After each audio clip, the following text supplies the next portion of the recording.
آپ کہہ رہے ہیں مولانا رضوی سوال یہ ہے کہ یہاں پر شمی نے اگر روزہ نہیں رکھا تو اس میں آپ کو کیا تکلیف ہے سر؟ آپ کو کیا تکلیف ہے؟ اسلام کے اندر تو بندہ اور اللہ کی بات ہے سر. آپ بیچ میں کہاں سے آ گئے؟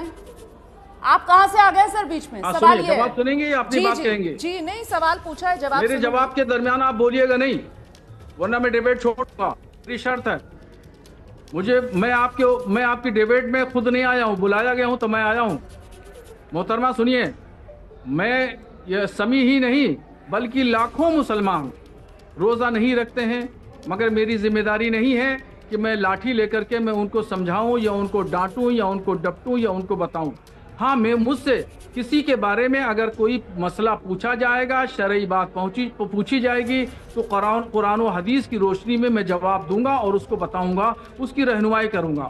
یہ میری ذمہ داری ہے مذہبی رہنما کے ہوتے ناطے، مفتی کے ہونے کی حیثیت سے، عالم دین ہونے کی حیثیت سے میری ذمہ داری ہے کہ میں اس کو مسئلہ شرعی کی رہنمائی کروں، اس کو بتاؤں کہ اس آدمی نے یہ بھی آپ کی ذمہ داری ہے نا کہ آپ کسی کو اس طریقے سے کٹگرے میں نہ کھڑا کریں، کسی کو آپ دنیا کی نظر میں اس طریقے سے نہ رنگ دیں کہ یہ تو صاحب بہت بڑا گنہگار ہے، اس نے تو گناہ عظیم کر دیا ہے. آپ مجھے بتائیے، شمی سفر پر ہے، اگر شریعہ کے حساب سے چلا جائے تو شمی تو سفر پر ہے نا سر؟ پھر شمی کیا دبئی کا رہنے والا ہے؟ سفر میں، ہاں بتائیے. ٹھیک ہے، سفر میں روزہ نہ رکھنے کی اجازت دی ہے. اگر کوئی بھی شخص اگر سفر پر ہے اور سفر پہ جا رہا ہے تو شریعت نے یہ کہا ہے کہ روزہ جتنے دن سفر پہ رہے گا اس کے بعد میں وہ روزہ رکھے. 1 دن سفر میں ہے، 2 دن سفر میں ہے یا 4 دن سفر میں ہے تو اس سفر کا وقت گزارنے کے بعد جو روزے قضا ہوئے ہیں وہ رمضان شریف کے بعد میں وہ روزہ رکھ لے، وہ مکمل ہو جائے گا اس کا روزہ. تو وہ بعد میں قضا روزے جو ہیں وہ آ کر شمی بعد میں رکھ لیں گے. میرا سوال یہ ہے سر کہ جس طریقے سے نشانے پر یہاں پر شمی کو لیا جا رہا ہے، ایسا لگ رہا ہے جیسے شمی کو اسلام سے باہر کرنے کا ٹھان لیا ہے مولانا نے. یہ تو غلط ہے نا سر.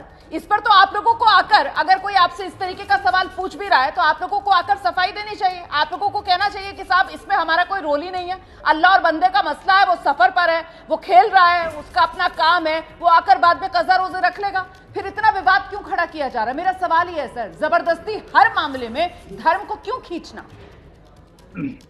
دیکھیے، اسلام نے ہر شخص کو، ہر اپنے انویائی کو ایک دائرے میں رہنے کے لیے کہا ہے اور یہ بھی مقرر کر دیا ہے کہ یہ جائز ہے یا ناجائز ہے، یا حرام ہے یا حلال ہے، یا آپ کھائیں گے، یہ پئیں گے، ایسا عمل کریں گے، نہیں کریں گے. ٹھیک ہے، یہ اسلام مذہب کا اپنے اصول ہیں اور اپنے ضابطے ہیں. اس ضابطے میں کوئی بھی شخص آئے، چاہے میں آؤں یا رکشہ چلانے والا آدمی آئے، اس کو مسئلہ شرعی بتایا جائے گا، چاہے محمد سمیع ہو یا مولانا شہاب الدین رضوی ہو، کوئی بھی شخص ہو. اور اس کو جو ہے کوئی بدنام کرنے کی بات نہیں ہے، نہ کسی کو ہریسمنٹ کرنے کی بات ہے، نہ کسی کو ٹریشلائز کرنے کی بات ہے.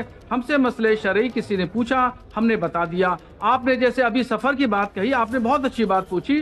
تو آپ نے جب سفر کی بات کہی، پوچھی آپ نے بات، تو میں نے دیکھی جو مسئلہ شرعی ہے، قرآن اور حدیث کیا کہتا ہے سفر کے مسافر کے بارے میں، تو مسافر کے بارے میں بھی میں نے مسئلہ شرعی بتا دیا. سر اسلام تو اتنا پریکٹیکل مذہب ہے سر، وہ تو ہر چیز کے اندر وہ تو آسانی تلاش کرتا ہے نا. یہ تو مجھ سے بہتر مولانا صاحب آپ بتا سکتے ہیں کہ کس طریقے سے پریکٹیکل مذہب ہے، ہر چیز میں وہ آسانی کی بات کر رہا ہوتا ہے.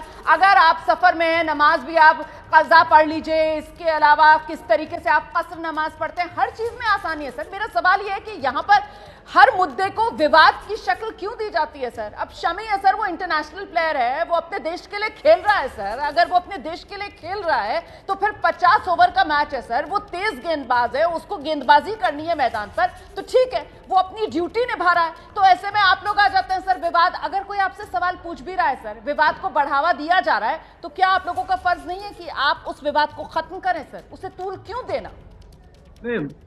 وواد میں نہیں بڑھا رہا ہوں، کوئی بھی عالم دین وواد نہیں بڑھاتا ہے. ہم تو وواد کو ختم کرنے والے لوگ ہیں.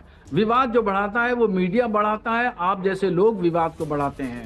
اور کھیل کی جہاں تک بات ہے تو کھیل کو اسلام نے اجازت دی ہے، اور کھیلنا، کودنا، ورزش کرنا، یوگا کرنا، ان تمام چیزوں کی اسلام نے افزائش کی ہے. اور ابتدائی اسلام میں حضور صلی اللہ تعالیٰ علیہ وسلم کے زمانے میں اور ان کے بعد بھی جب خلفائے راشدین تھے، خلافت تھی، تب بھی اور آج بھی مدرسوں میں بھی